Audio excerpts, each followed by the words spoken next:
지금 벽과 바닥이 분리된 데가 바로 이쪽 부분입니다. 아, 벽과 바닥이 분리된 예. 곳이에요. 그래서 많이 벌어졌네. 상당히 많이 벌어지고 이쪽에 이제 웬만한 연필도 다 들어갈 정도로 이게 기둥과 지금 바닥이 갈라진 거죠. 그렇습니다. 네. 저 끝까지 다 갈라졌어요. 여기는 좀 많이 벌어졌는데요? 네, 이쪽은 이제 특히 좀 많이 벌어졌는데 이게 아마 근래 벌어진 게 아니고 예. 처음부터 이런 상태가 있었다는 게 이제 전문가들 의견. 준공된 지 7년밖에 되지 않은 오피스텔 건물입니다.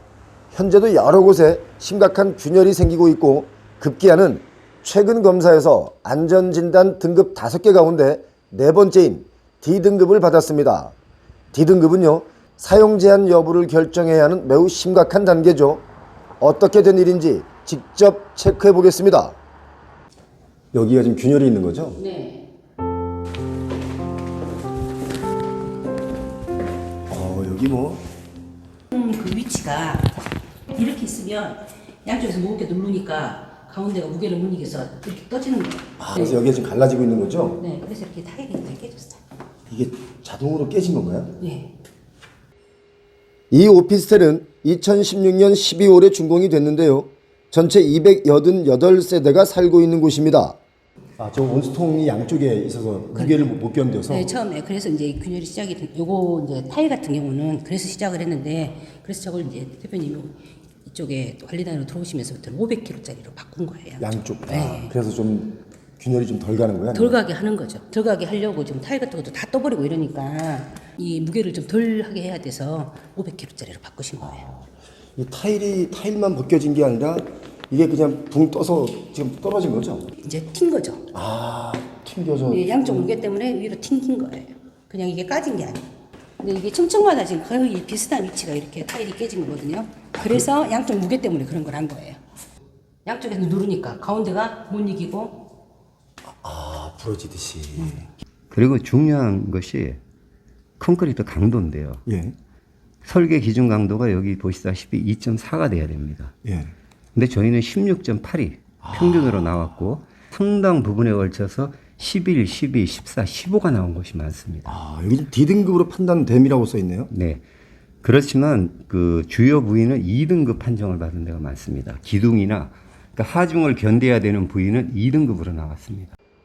안전진단 결과표를 보면 정말 심각한데요.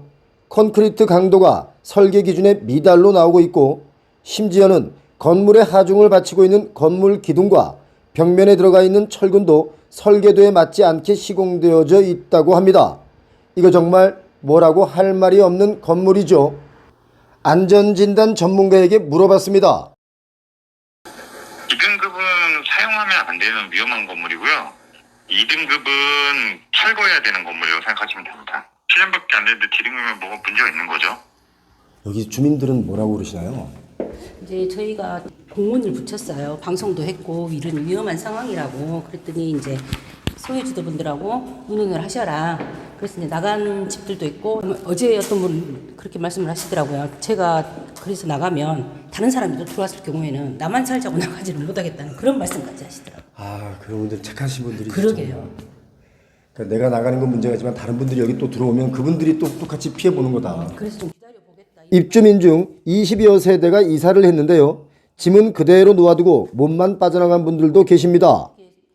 세입자들한테 알렸다는 것 때문에 지금 소유주들하고 굉장히 분란이 커요. 소유자들하고 새 들어 사는 분이 아닌 소유자들하고. 왜 그러냐면 이제 그래버리면 세가 나가니까 나가버리면 이제 월세 때문에 당장에 피해를 많이 받으시잖아요. 그렇지. 그것 때문에 이제 소유자분들은 싫어하시고 네. 또 여기 세입자분들은 또 고맙다고 하시는 분들이 의외로 많고 알려줘서. 아니 가장 중요한 게 안전이지. 그쵸. 세입자를 드리고 안 드리고의 문제는 사실상 두 번째 문제죠. 사람 목숨보다 더 중요한 게 어디 있어요. 저희가 촬영하는 중에 여기 소유자 겸 거주자 한 분이 나타나셨는데요. 시에서는 아무 문제가 없다고, 아무 문제는 아니고 D등급도 안 나왔다 결론 나왔는데 판결이 났어요? 네, 어떻게 판결이 났나요? 공문 나왔어요. 보여드릴까요? 네. 여기 소유주세요? 예, 이거 보시겠습니까? 이게 지금 공문인가요? 네. 그래서 자꾸 이상하게 자꾸 인터뷰를 해가더라고요. 뭐 세입자 탈출 러시 뭐 20세대가 나갔다, 몸만 빠져나왔다 이런 식으로 허위 소문이 퍼져가지고 뭐 주차장이 무너졌다고 막 나왔는데 이게 정보 공개가 제대로 안 된 상태에서 이게 공개가 되다 보니까는 세입자들은 와 진짜 무너지나라고 했는데 실제로 언론에서 와서 클로징할 때는 이걸 보면서 여기만 딱 비추더라고 SBS도 보니까. 근데 실제로는 다 이게 금이 간 것처럼 보도가 나온 거예요. 저는 소유주고 여기 살고 있거든요. 소유 지금은 제가 업무 마치고 잠깐 왔는데 보니까 뭐 세입자가 뭐 도망을 나갔니 이런 얘기가 나오는데 소유주들은 안전 정리가 나오면 알리자라고 했는데 그 전에 이게 공개된 거죠. 그러니까 현재 그럼 안전진단은 등급이 어떻게 되나요? 지금 방금 이거 직접 보시겠습니까? 검토가 필요할 것으로 보인다고 어제 이틀 전에 나왔더라고요. 이게 보면은. 네, 검토가 필요하다는 것은 이게 등급을 어떻게 나누는 거죠? 그러니까 D등급이 아니다. 아직까지는. 어디서 나오신 영화예요? 제 표용호 TV라고요. 아. 예, 제가 표용호인데. 아. 네, 가장 중요한 게 이제 주민분들의 안전이고 소유주 입장에서는 이게 전세가 나갔냐 안 나갔냐, 세가 나갔냐 안 나갔냐의 문제도 있겠지만 그보다 더 중요한 게 사람의 목숨이고 또 그 다음에 만약에 처음부터 잘못 지어진 거라면 소유주 입장에서는 반드시 손해배상을 또 받아야 되는 문제가 있고 거기에 대해서 소송을 지금 진행 중이거든요. 소유주분들에게 피해 주려고 나온 거 아닙니까? 이게 솔직하게 말씀하시면 돼요. 네, 맞습니다. 저는 또 여기 살고 있는 입장이다 보니까는 저희는 있는 그대로 선생님 말씀도 있는 그대로 전달할 거예요. 나름의 정확성을 가지고 한번 보도를 하겠습니다. 제가 아는 표현은 맞으시죠? 네. 예, 반갑습니다. 네, 고생하세요. 네, 수고하세요. 다음은 여기 관리인을 만나봤는데요. 이렇게 백화 그러니까. 현상이 있네요. 예, 그러니까 이제 저 흘러내리는 저 여긴 좀 많이 흘러내리네요. 예. 여기가 좀 더 심각해요. 저쪽으로 다 이렇게 해가지고요. 백화 현상이 이렇게 일어난다는 것은 어떤 의미일까요? 이게 이제 저 나중에 이제 하얀 게 다 저 빠지고 나면은요, 그 다음에 녹물이 흘러나온다고 봐야죠. 이번엔 비상대책위원장을 만나봤습니다. 요번에 정밀 안전 진단을 받은 그 결과 표중의 일부인데요. 네. 전문가들이 봤을 때 이제 정밀 유관 조사 결과만 해도 구조체, 기둥, 벽체, 슬래브, 보등의 균열, 누수 흔적, 이제 백태, 철근 노출, 콘크리트 박납, 그리고 중요한 것이 콘크리트 강도인데요. 예. 설계 기준 강도가 여기 보시다시피 2.4가 돼야 됩니다. 예. 근데 저희는 16.8이 평균으로 나왔고 상당 부분에 걸쳐서 11, 12, 14, 15가 나온 것이 많습니다. 여기 D등급으로 판단됨이라고 써 있네요. 네. 그렇지만 그 주요 부위는 2등급 판정을 받은 데가 많습니다. 기둥이나 그러니까 하중을 견뎌야 되는 부위는 2등급으로 나왔습니다. 최하 등급이죠. 이제 이 진단은 언제 받은 건가요? 올해 7월부터 시작한 진단. 그럼 아까 그 소유자분이 받았다는 진단은 작년 걸 얘기하시는 거라는 거죠? 그렇습니다. 그것은 약식 진단이라고 볼 수 있는데요. 이 도면은 주차장에 대한 것인데요. 여기 빨간 부분으로 표시된 게 주차장 기둥에 대한 표시입니다.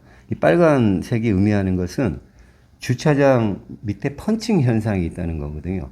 펀칭 현상이라는 것은 이제 우리가 보통 밀가루 같은 거 반죽 했을 때 주먹으로 쳤을 때 찌그러지지 않습니까? 네. 그런 현상이 바닥에 발생돼 있는 것이 발견됐다는 겁니다. 비대위원장님은 여기 오피스텔을 소유하고 계십니까? 어떻습니까? 네, 제가 두 채를 소유하고 있습니다. 이거 분양받을 때 얼마에 받으셨죠? 죄송하지만. 1억 한 700 정도에 분양받은 것으로. 한 호당? 네네. 그래서 두 개를 갖고 있는데 소유주인데도 이런 것을 이렇게 대외적으로 뭔가 고발을 한다는 것은 좀 쉽지 않지 않습니까? 자기 자산에 대한 어떤 여러 가지의 안 좋은 점을 까발리는 거잖아요. 네네. 이렇게 하게 된 배경은 뭡니까? 이런 하자나 부실공사를 발견하게 됐을 때 그대로 매매하고 사실 떠나면 됩니다. 그렇지만 이런 사정을 모르시는 구분 소유주들, 이제 각 호실을 보유하신 분들은 나중에 이런 하자가 드러났을 때 집값이 이제 완전히 하락이 되겠죠. 지금도 1억 700 정도에 분양받은 시세가 5천만 원, 6천만 원으로 형성돼 있습니다. 그러니까 반토막 났는데 이런 하자가 나왔을 때 집값이 이제 하락하고 대출 상환 요구도 거세지겠죠. 그렇죠. 그러면 이분들을 위해서 일할 사람이 누구가 있는가? 그렇게 생각할 때 여기서 손을 놓을 수가 없었고 저도 제 본업으로 돌아가고 싶지만 그렇게 할 수가 없었고 나설 분들이 없습니다. 그리고 상대 쪽에서는 아직도 이쪽에 많은 지분을 갖고 있고 아직도 분양이 안 된 것들에 대한 걸 소유하고 있기 때문에 그렇습니다. 지분을 많이 갖고 있겠네요. 네. 팔고 나가면 그만이다라고 생각할 수도 있겠지만 네. 그래서는 또 그 다음 사람이 피해보기 때문에 내가 이걸 이렇게 할 수밖에 없다 말씀하시니까 마음이 좀 저희도 좀 무겁습니다. 여기 오피스텔에는 연로하신 분들이 노후 대책으로 이 작은 오피스텔을 소유하고 월세로 생활하시는 분들이 많으시기 때문에 저한테 분신 자살하겠다는 문자를 보내신 분도 계시고 살려주십시오 이런 문자도 들어옵니다. 참고로 지금 유 위원장님께서 마스크를 쓰고 계신 이유가 워낙 스트레스를 받으셔가지고 이 치아가 좀 많이 빠지셨다고 그래서 본인께서 이제 마스크를 쓰셨는데 공론화되고 또한 공익 차원에서 해결되기를 바라는 마음에서 저를 지지하는 분들이 우리 표영호 선생님께 제보를 드린 걸로 알고 있습니다. 저희는 사실 사실관계를 확인하러 나왔고 네.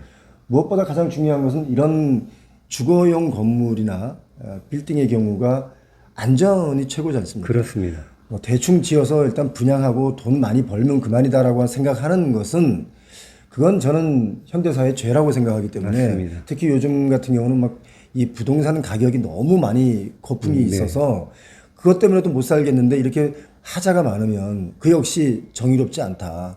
양심의 문제고 정의롭지 않다 생각해서 확인차 나온 거예요. 여기서 잠깐 다른 나라 건축물에 대한 이야기를 해볼까요? 영국의 아파트의 수명은 128년입니다. 독일이 121년이죠. 미국의 경우도 75년입니다. 그런데 왜 유독 우리나라의 아파트만 이렇게 수명이 짧을까요?